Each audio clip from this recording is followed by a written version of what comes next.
Hello and welcome to this episode of the Reset Podcast. I am your host, Laura McHayle. This is part of my 29 Days of Magic series where I interview a Black woman a day for the entire month of Black History Month. And I am so delighted to have Shara McHayle, who is the co-founder of Poop 88 Dreams, on the show today. She has an amazing story. I can't wait for you all to hear it. So take a listen. Hey, Shara, how are you? I'm good, Laura. Thank you. How are you? I'm good. I'm so glad that you're here. So the way the podcast works is it's really easy, light and breezy. Okay. And the first question is always the same. And I'm delightfully curious as to what your answer is going to be for this one. Okay. So Shara, what was your first job? Oh my goodness, my first job.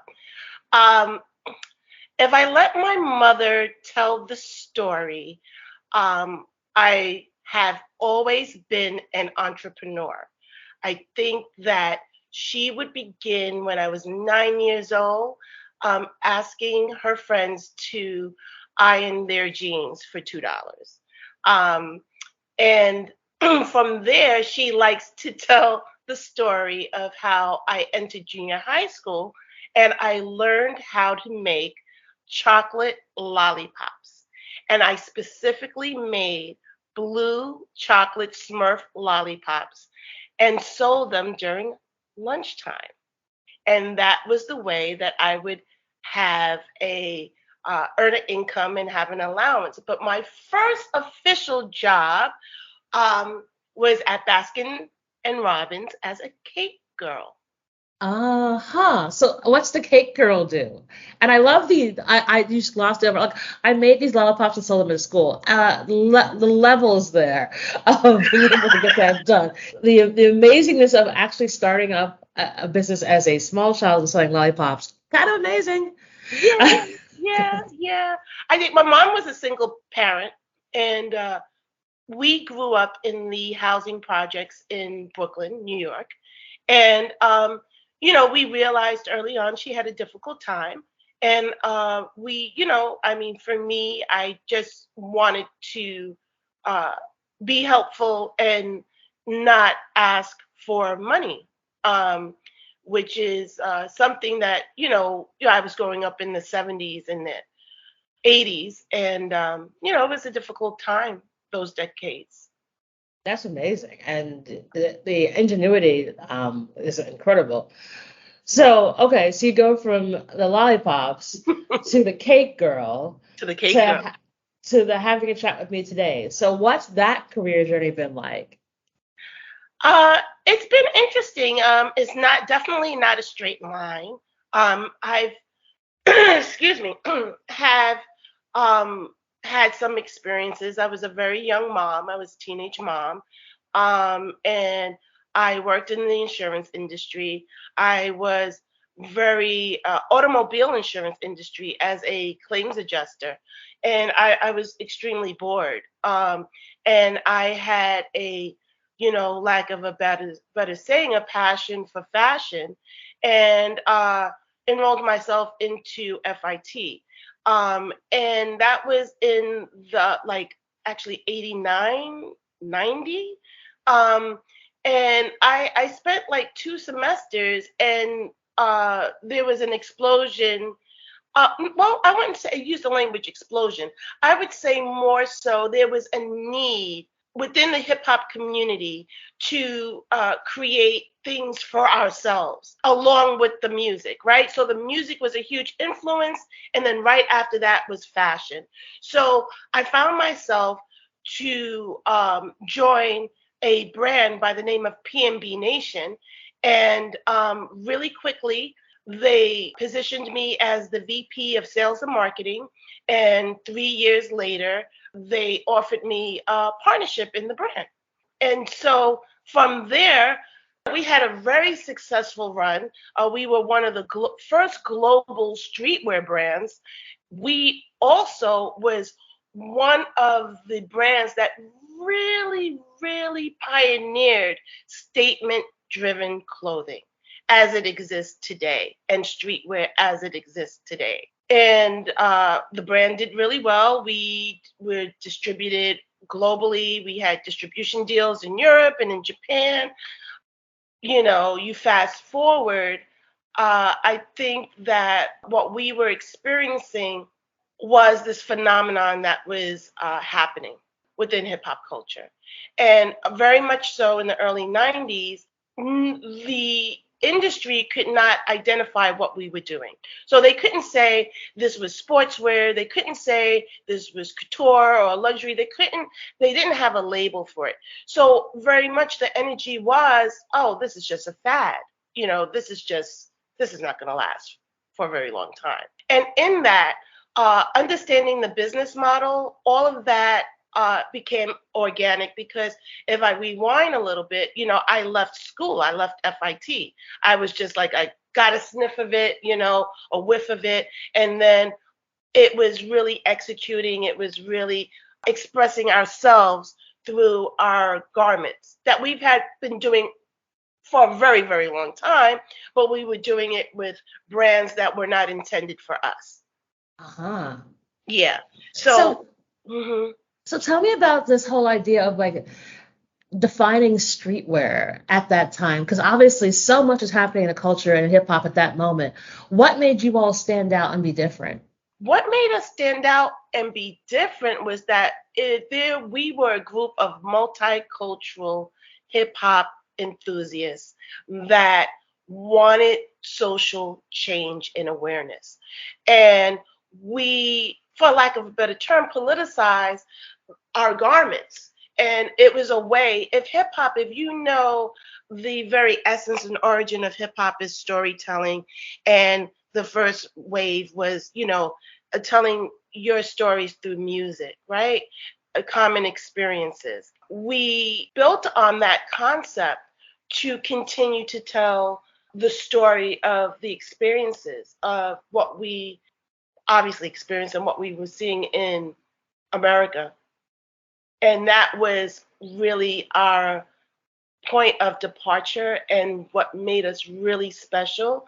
And in the group, there was 5 founders, and I came in as a partner.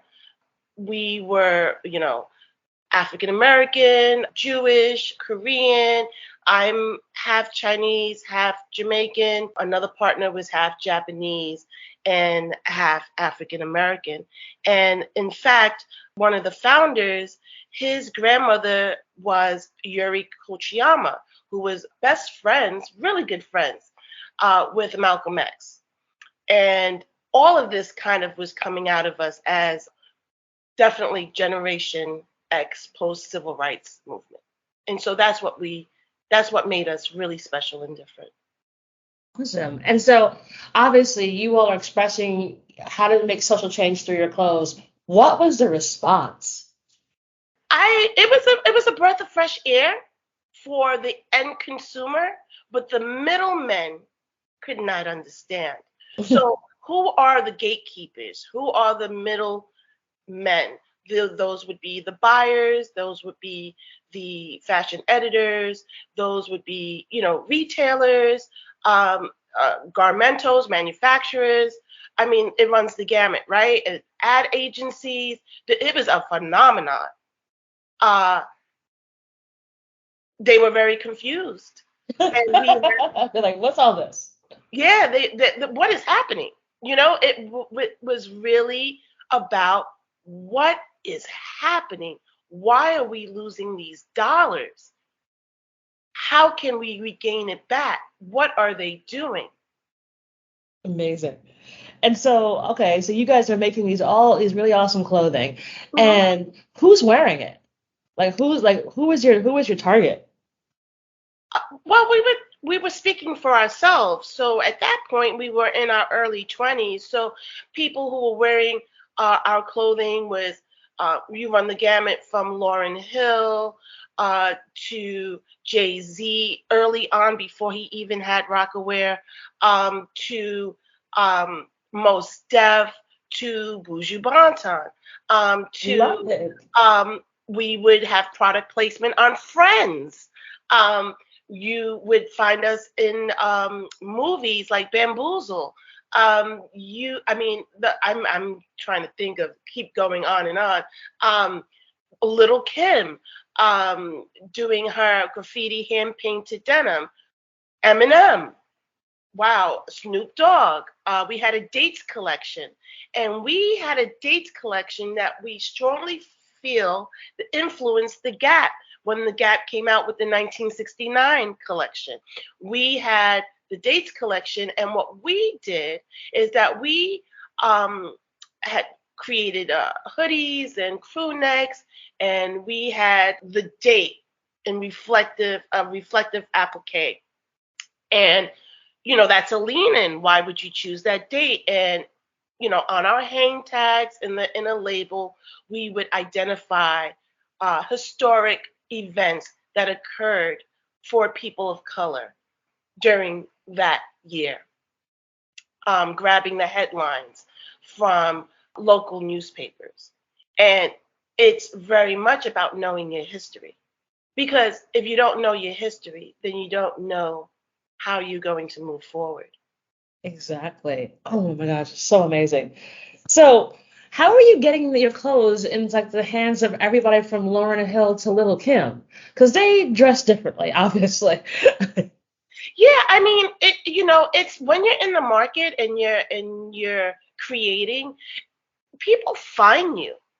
They really do. When you hone in your craft and you are believe 100% in what you're doing, the stylists will find you, the retailers will find you. I mean, we were distributed in Fred Siegel and Bloomingdale's and Nordstrom's and Macy's. But at that point, I mean, we really started from a mom and pop boutiques, and as the brand awareness occurred, these everyone found us and we had a point of difference. It's very difficult though during the very early stages of educating the industry. Now we're going to talk about specifically the fashion industry. There's a huge education component of understanding culturally what's happening. And then that's how they found us, Bloomingdale's, Nordstrom's, and so forth. The more, well-known retailers. Wow. Yeah. I love this. So, okay, so you guys have this brand, it's starting to grow and it's distributed everywhere. Talk to me about a challenge that you all had and you're like, there's no way we're gonna get our way through it, and then you did. And then we did. I think there was a specific sensitive time where we had, and this is where they named me partner. We originally, when I joined the brand was grossing $150,000 in sales. It was very niche. It was very like, downtown Soho. There was a store by the name of Union. And the owners of that retail store went on to create Supreme, just to give you context, right? So they were buying PNB Nation at the time, Union, that was on Spring Street. And, I grew the brand to be, I think we had sales about close to 2.1 million. And we couldn't fulfill the order. We didn't know, we couldn't open up LCs, letters of credit. We just didn't know how to, right? Right. And that's when we went out to look for licensing deals and partners. We had a short window to do so. We were in between trade shows. One of the biggest trade shows was Magic that occurred in Vegas. Mm-hmm. And we said that we are going to find our partner that had these relationships, that we could fulfill our orders and take us to the next level. And it was an August show in Vegas. And we worked, we sold, we promoted. We did everything that we were supposed to do as a small brand, independent brand. We invited as many manufacturers that we knew of. We put the word out that um, we were looking, and we were a little vulnerable. I think we were a lot vulnerable. I mean, we were extremely vulnerable at that time. And one of the buyers from Dr. J's um, knew of a manufacturer, and we had the meeting after Magic. They visit our exhibit, and took a look at the line, and it was like a big deal. And yeah, in September they came to our showroom, and we had a very small showroom on 19th Street. Um, and they made a decision. They made a decision to get behind the brand, and that was a big deal because we were competing with brands that already had backing. We were competing with brands that said, "Oh, wow, is that the formula? Is that what you do?" And they would create brands that would appear to be black owned, or understood the culture, or was delivering silhouettes that they thought was popular. So we were feeling that, and to uh, close that deal and be authentic and be vulnerable, and they saw the opportunity, was a big deal for us. And then we moved to the garment district after we closed the deal. We had a huge showroom. It was a big deal. We really celebrated. We celebrated in our lawyer's office, who negotiated the deal. That was a big turning point. Amazing. Love it. So you've had a pretty incredible ride. So tell me about 88 Hoop Dreams and why you felt the need to start that.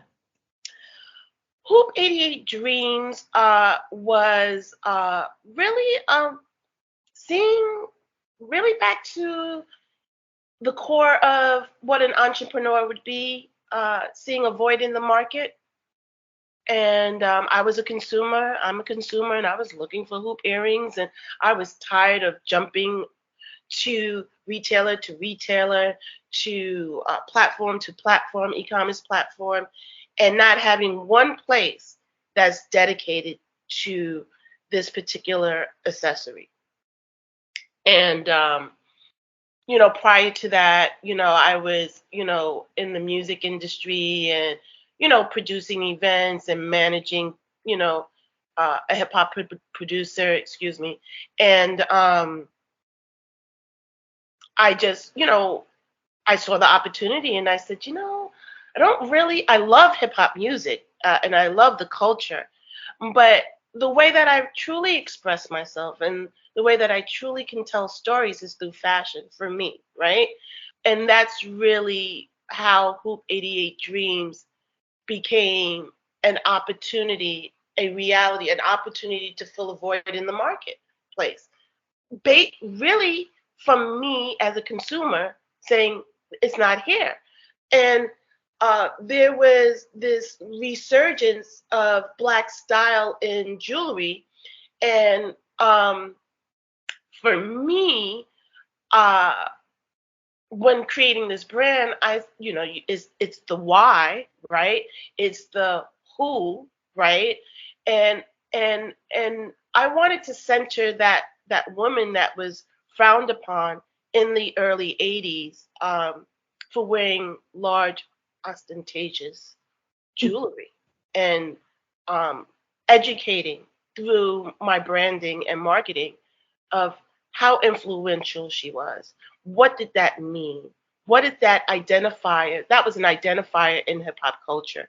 And just, use that as a way to tell a story that I thought was really important, because there's these new generation that would say, oh, well, the bamboo earring, uh, you know, Sarah Jessica Parker is the one that was wearing that. Oh no. You know what I mean? Like, I mean, I'm just being honest, right? And I said, oh my God, I love Sex in the City. I mean, I love of it. course. And Patricia Field, who was the costume designer for the show, she's amazing. And these are white women, and they're amazing. but there's an education component here, and we have to own what we create. And who's going to be brave enough to do that? And so that's you. That's me, and there's some people out here that's willing to take that risk, right? And with we're living in this age of social media and reality television. It's very easy, and I don't know if it's, I'm not going to say it's deliberate, uh, but erasing who originated that style is happening. Hmm. So I think people like myself um, are being intentional. So it would be great, as you mentioned, like the bamboo earrings, if you could give a little bit of context as to what they meant to the women who were making those back in the early parts of hip hop. Well, wearing those earrings really was an identifier of status, influence, and power when we didn't have any. And so in the early 80s, there was a phenomenon that was happening, and it was the emergence of really of hip hop coming from underground and becoming the very beginning phase of popular culture, right? Um, and simultaneously, what was happening was we were in the beautiful soup of Reaganomics, right? Um, and during Reaganomics, um, there was this strange influx of cocaine that was happening in the United States. And uh, cocaine was a designer drug, and it was uh, reserved for the elite and the rich. And some way, somehow, it was dumbed down to crack, which was less expensive, Mhm. which was available in Black communities, and a resource uh, for income for inner inner city young Black men. And it was Mhm. their first time to have access to making that kind of money, right? So it's not like drug dealers or organizations didn't exist, but they were exclusive to Italians and and other ethnic groups, and you really didn't get a lot. You had a lot of users in the city, but you didn't have as many drug dealers, right? And so that was the first wave of economics that was accessible to uh, disenfranchised people in the inner city. And so if you had access to that, the first things that you would buy would be jewelry, right? Mhm. And then, you had hip hop artists emulating those drug dealers. And their Uh-huh. first and their first purchases would be gold jewelry. Now, DNA and memory to me is very important because we've only been like 400 years. It's been 400 years plus of slavery, maybe 100 years, 150 years freed, right? Mhm. And you you wonder and you think the bigger the better. That Mhm. is what it meant, right? It was like we have arrived. And if you do the history, right, you know that, let's say in Africa, hoop earrings were identifiers of wealth too, Mhm. you know? And you start doing these parallels, and you're saying this was the time that this community said, I'm not down and out. And this is where I'm going to show my wealth. And so it was about wealth, status, and influence because something was happening. Either you were within the hip hop community in a very powerful way, or you were associated in the drug game or hustlers, or you had some influence there as a woman, right? You're not. particularly selling drugs, but there's some kind of association. Now you go further down, and then, young people like myself would have been saving their money to buy those hoops, to be, to, in essence, be identified and being like, yeah, this is part of the culture. Awesome. Love that. And so what happens, what happened to those folks who were actually like making that jewelry? Were those also Black and brown women? Making those hoop earrings? No, the jewelers were let's talk about those places, those centers, right? It would be Canal Street or 125th Street or the Diamond District, right? The Coliseum Mall in Queens. Oh yeah, I know that well. And so who were the jewelry store owners? Who are those? Those are different ethnic groups. They were not Black women. Really interesting. So you have folks who are like, okay, I've quote unquote made it. I saved up all my money. I'm gonna buy these earrings to kind of show that I've quote unquote made it. But even then, the creators weren't Black and brown. No, I mean, where you're buying your jewelry is, from, you might have an influence and say, okay, so here goes an influence, right? I've made it. I'm a famous hip hop artist. Let's say Rakim or Eric B at the time, right? Or Slick Rick at the time. Well, they want to create a medallion. You know what that medallion is? A Mercedes-Benz emblem. Mm-hmm. Right? So they're coming in with the idea, but who's creating it and who's getting paid from it is someone else. They're not the creator of the style, and asking someone to do a special makeup. Who's the create? There goes the line that's blurred, right? Right. And then the jeweler continues to create those pieces, right? Because now you have Rakim wearing a Mercedes-Benz medallion.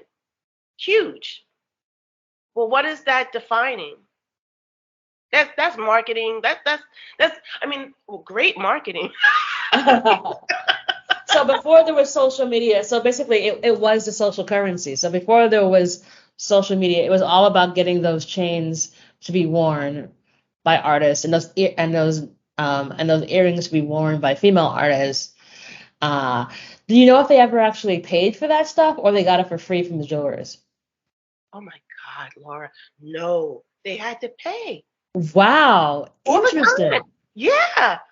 Yeah, absolutely. That's so interesting. This is the thing about the African American market segment no, we create buzz, we create interest, we create we're creating, but we're not benefiting from it at all. So wild. I would have thought like, okay, I'm gonna get this big old chain. I can remember seeing those in the 90s with the big chains with the Mercedes-Benz logos or the BMW logo, and I was like, oh, they must be getting that for free, but like they actually were paying for that. That's so interesting. Yeah. Oh my goodness, getting it for free from, I don't even want to say it out loud, Benz. From who? From the jeweler? Like, this is, and that's why it's very important to isolate that thought process, right? And say, this is the reason why streetwear was created, because we were wearing Polo or Nautica or Christian Dior or Tommy or all of these brands that would be defined as affluent. And we said that was our moment to say, no, we're not going to keep buying from you guys. You guys are not even interested in our market, right? We're paying full. There is no product placement or anything like that. We were just consumers, and they were fine with it. So if you have a target market and we're outside the target market, they were like, okay, well, fine, but we're not advertising for you. We're not supporting you. You're trying to assimilate, right? Oh, wild. Right? Isn't That's this so wild? interesting. Because when you think of what it is right now, where it's like, if you want to be in my Instagram post, it's $500,000 if you're certain athletes, musicians, influencers. And at the turn, and we're only looking, so basically not less than 30 years earlier, that could have never been the thing. It was like you were literally paying to wear these items that were going to be status symbols that would lead people to going to want to come into your store to buy this because they wanted to be like that particular rapper. But they weren't making any money off of it. It was literally just about showing what the style was, and that was it. Right. We were creating style amongst ourselves and, you know, buying a pair of, you know, Christian Dior or, it's a status symbol. It's a status symbol, but no credit. But you don't No, get any credit for helping change the game. absolutely not. Wow. Absolutely not. So if you fast forward now and if you're engaging influencers, and influencers are not, uh, you know, exclusive to race. I mean, you know what I mean? It's just Hmm. you're an influencer, right? Race is not really considered in that way, in that framework, right? Is you're looking at numbers, right? And then you may consider race, but it's not the first thing that you're looking at, right? Um, yeah, it's very different now, and it's interesting, and and it's on the cusp of the 50th anniversary of hip hop, and you know who has equity and who has influence. It's changed so drastically, and It's you look and see all the folks who were out there as those early creators and never got their flowers, never got the credit. right. So just to kind of talk about like what my last conversation was prior to this podcast was really talking about what someone else's initiative is for Hip Hop 50, you know, understanding that they kind of want to bring it back to supporting uh, hip hop's origin communities, right? So this is something wild that's going on right now in this moment as we reflect and see who are the gatekeepers, what is their intention, how do we move forward and continue to have ownership, but be inclusive, right? And it's for people that looks through the prism that I'm looking through, I have a lot to think about in terms of what they're presenting and who they will align themselves with that shares the same thought process and that has access to shift the narrative in a strong and the shift is to strengthen, right? Because we've created so many things and we give it away. I didn't say sell. Now selling is different, right? Hmm. Because then you're very clear about this is your business model. So you're creating a business model, right? I'm going to create this. This is going to be great. It's going to be for 10 years. I'm going to really put it on the map and my end game is this. And then after that, I'm still going to get a check. That's very clear, right? Now, when we create as a people, right, as a culture, and we create culture that's multifaceted, and we have no ownership, and then we just become consumers, it's something to be thought through. And then the alignment for brands who want influence in this space that's so influential. Oh my gosh, you're so right. It's like, I could have said that myself. Um, but kind of getting back to you, you've obviously had an amazing bird's eye view of what's happened in hip hop over the last 50 years. Yeah. What do you think you'd tell 25-year-old Shara? Oh, wow, that's a great age. That was, because 25-year-old Shara just quit her job, I bought a brownstone in Harlem. Wow. Quit my job, and it was a 5-story brownstone, right? And went to PNB. And I rolled the dice. And I would tell 25-year-old Shara, you are okay. You are doing it. Continue to go. Do not second guess yourself. Don't second guess yourself. You are there. You are going. And you're going to make a difference. Wow. Really amazing. Love that one. Thank you.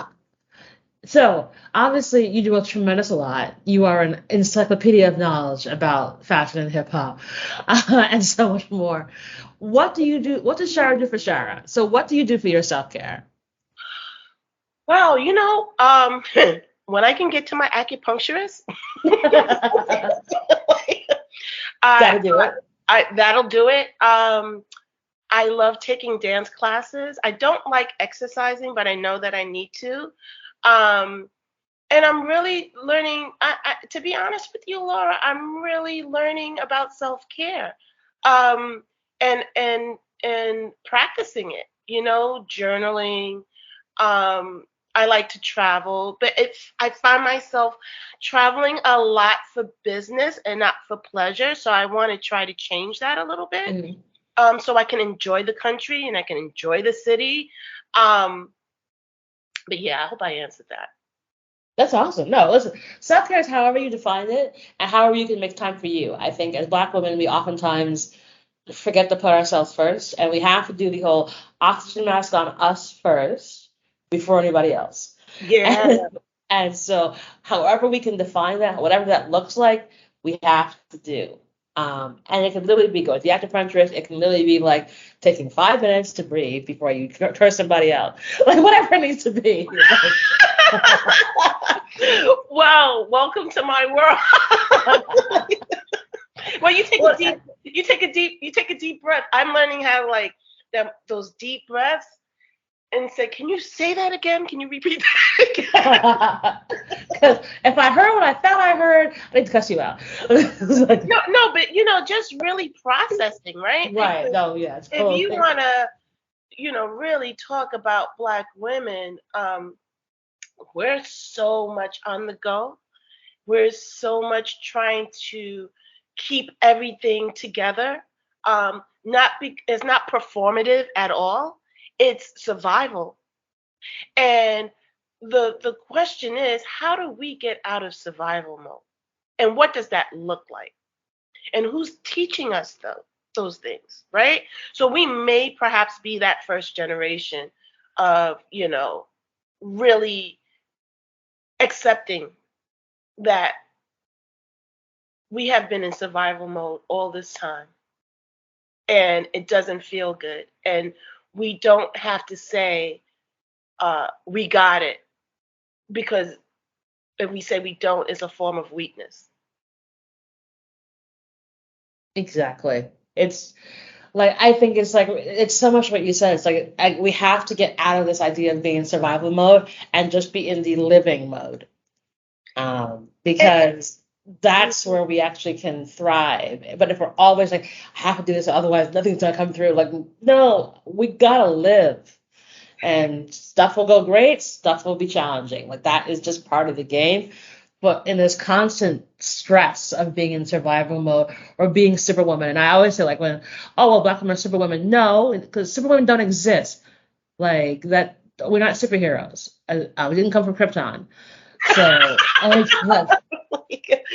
I mean, to be fair to us, because this is an ongoing conversation. I mean, it's very, now, we don't know how to. And the hierarchy that exists here, is not going to really allow us to understand. Like, we have to fight for that. We have to be vulnerable and say, I don't know how to do that. What does that look like? And if we're always, invisible, it's a larger conversation. I mean, I think we all want it innately, but we never had an opportunity to really fully express that and get the tools that we need to really practice that. Exactly. It's You like, I was like, Laura, are you there? Yeah, it's exactly. It's like, no, but I mean, we're not given permission. Yeah. I mean, we're really not. I mean, it's like we have to say we got to take the permission, and then we're scared of, like, okay, are we gonna get paid, or are we gonna look difficult? Like, it's just, it's so much to unpack there. We could just check it off and say, okay, we got to just, we just have to do it. But if you're afraid to even ask, what does that look like? How do you do that? What is that one thing? What happens if I become vulnerable here? And you have to. I mean, I think for me personally, I've just been like, you know what? Yeah, not gonna do that anymore. Like, just won't. I am choosing to be human, and I'm choosing to be vulnerable. Right. And I wish everyone would, however you can, because we didn't survive a pandemic to continue the way we had been. Right. And if we can find some ways to do the best we can, the better off we'll all be. Yeah.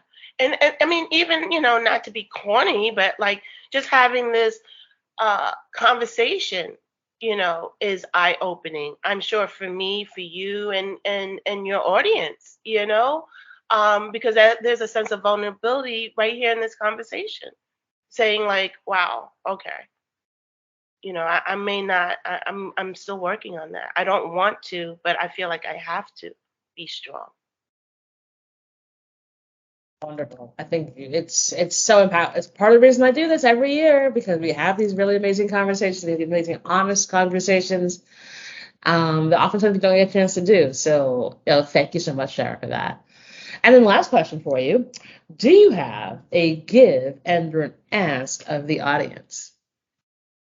Do I have a give for the audience and an ask? So that could be some advice. It could be check out our website, Hoop Dreams. It could be anything. It could be anything you want. Oh, okay. Well, the ask is very easy, right? Is check us out on Hoop 88 Dreams.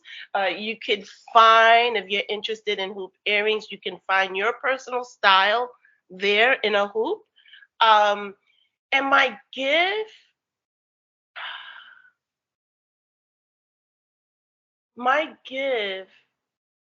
is to ask. Am I asking? I'm giving. I'm saying. You can do either one. Yeah, I'm saying that, let us know our history so we can be better human beings moving forward. Because if you know your history, then you have a better understanding of people. And then you can just be kinder, more empathetic, and supportive for the human race. I love it. I love it. Oh, Shara, you're just so wonderful. I've so enjoyed talking to you. Like, so wonderful. It's why I love doing this. So we'll put all the details in the show notes for you to check out Hoop 88 Dreams, so you can follow them on social, as well as Shara. She is a wealth of amazing information and history about about streetwear and about hip hop fashion. So I am so delighted to have gotten to know you over this time. And thank you so much for being part of 29 Days of Magic. Thank you for having me, Laura. I appreciate it. Awesome. And that is our show.